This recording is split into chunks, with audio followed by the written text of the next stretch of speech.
కడప జిల్లా పులివెందుల నియోజకవర్గం సింహాద్రిపురం మండలంలో గురజాల గ్రామంలో భారీ జనసంద్రంతో వైఎస్ అవినాష్ రెడ్డి బావమరిది వైఎస్ వీర శివారెడ్డి మండల వైస్ ఎంపీపీ శ్రీకాంత్ రెడ్డి ఇంటింటి ప్రచారం నిర్వహించారు. ప్రతి ఇంటికి తిరిగి ప్రభుత్వం చేసిన అభివృద్ధి సంక్షేమాన్ని ప్రజలకు వివరిస్తూ ముందుకు సాగారు. జరగబోవు సార్వత్రిక ఎన్నికల్లో ఎంపీ అభ్యర్థి అవినాష్ రెడ్డి, ఎమ్మెల్యే అభ్యర్థి వైఎస్ జగన్మోహన్ రెడ్డిని అత్యధిక మెజార్టీతో గెలిపించాలని పిలుపునిచ్చారు.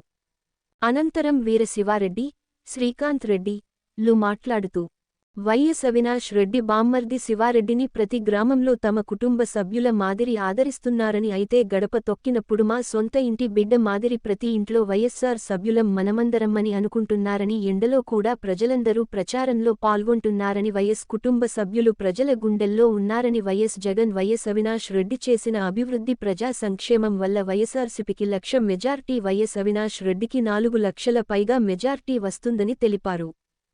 జెండా పట్టుకునే దాన్ని బట్టి మనుషులు వస్తారని, జెండాను బట్టి ప్రజలు వస్తారని, జగనన్న మీద అభిమానంతోనే ప్రజలందరూ స్వచ్ఛందంగా వస్తున్నారని అన్నారు. మిగిలిన పార్టీల వారికి డబ్బులు ఇస్తే జనాలు వస్తున్నారని, తమకు మాత్రం ప్రజలు స్వచ్ఛందంగా వస్తున్నారని అన్నారు.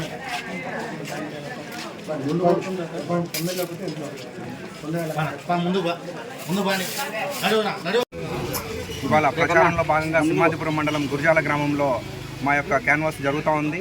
ఇవాళ చూస్తూ ఉంటే వైఎస్ కుటుంబం నుంచి వాళ్ళ కుటుంబం నుంచి వచ్చిన మా శివారెడ్డి అన్న చూస్తూ ఉంటే ప్రతి ఇంట్లో గడప గడపకి వెళ్తూ ఉంటే కన్నా ప్రతి ఒక్కరు వాళ్ళ ఇంటి బిడ్డనో, వాళ్ళ అన్ననో, వాళ్ళ తమ్ముడో, వాళ్ళ ఇంట్లో బిడ్డగానో వచ్చినట్టు ఆదరిస్తూ ప్రతి గ్రామంలోనూ, ప్రతి ఇంటిలోనూ, ప్రతి గడపలోనూ వాళ్ళ యొక్క అభిమానం చూస్తూ ఉంటే కళ్ళకు చాలా ఇంపుగా ఉంది.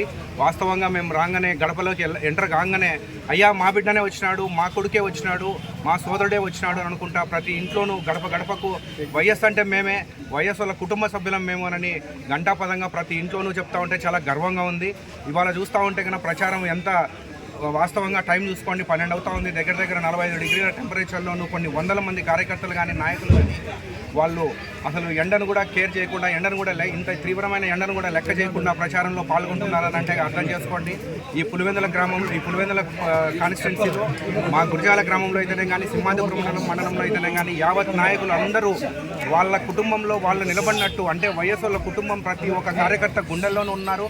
జగనన్న కానీ, అవినాష్ అన్న కానీ వాళ్ళు చేసినటువంటి కృషి, వాళ్ళు చేసినటువంటి ప్రజా సంకల్పం ఏదైతే ఉందో చాలా గొప్పది. ఖచ్చితంగా భారీ మెజారిటీతో గెలిపిస్తారు ఇద్దరిని. జగనన్నకు కానీ 1,00,000 మెజారిటీ దాటుతుంది.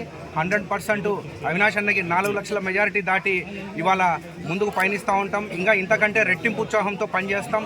ఖచ్చితంగా భారీ మెజారిటీ, గత 19 కంటే కూడా భారీ మెజారిటీ చూపించి అన్నను సీఎంగా మళ్ళీ చూడాలన్న ప్రజల ఆకాంక్ష. ప్రతి ఒక్క అక్క చెల్లెమ్మలైతేనే కానీ, ప్రతి ఒక్క వృద్ధులైతేనే కానీ, వికలాంగులైతేనే కానీ వాళ్ళకు అందుతున్నటువంటి సంక్షేమ పథకాల గురించి వాళ్ళు చెప్తూ ఉంటే కన్నా మాకు నిజంగా తనివి తీరగా ఉంది. అసలు ప్రతి ఇంటిలోనూ వాస్తవంగా చెప్పాలనంటే ఒక 300-400 ఉన్న గ్రామం కూడా మాకు కనీసం అంటే ఒక రోజు పడతా ఉంది. వాళ్ళు అంత ఇంపుగా మాట్లాడుతూ ఉంటే కన్నా మాకు నిజంగా చాలా గర్వంగా ఉంది. అవినాష్ అన్న, జగనన్న నాయకత్వంలో పనిచేయటం మాకు నిజంగా చాలా గర్వంగా ఉందని తెలియజేసుకుంటా ఉన్నా. జనాలు వస్తున్నా ఏ జెండా పట్టుకునేది ఇంపార్టెంట్. ప్రతి ఊర్లో నాయకులు ఉంటారు, వాళ్ళు ఏ జెండాను ఎంచుకున్నారో దాన్ని బట్టి ప్రజలు వస్తారన్న. ఇక్కడ ఉన్న వాళ్ళు ఎవ్వరు కూడా డబ్బుల కోసం వచ్చిన వాళ్ళు కాదు, ఏది ఆశించి వచ్చింది కాదు, జగనన్న మీద అభిమానంతో వచ్చిన వాళ్ళు. జెండా ఏది పట్టుకున్నావు అనేదే ఇంపార్టెంట్ అన్న. అదే వేరే జెండా, నేను ఇప్పుడు ఈ స్పాట్లో వేరే జెండా పట్టుకొని ఉంటే, కాంగ్రెస్ జెండానో టీడీపీ జెండా పడితే ఇక్కడ ఒక 5 మంది కూడా మించి ఉండరు. కేవలం 3 ఇంతమందే ఉంటారు. మళ్ళీ వచ్చినారంటే ఇంకా డబ్బుల కోసం ఇంకా డబ్బు. అదే అన్న, ఈ జెండాకున్న పవర్ అట్లాంటిది. సరేనా?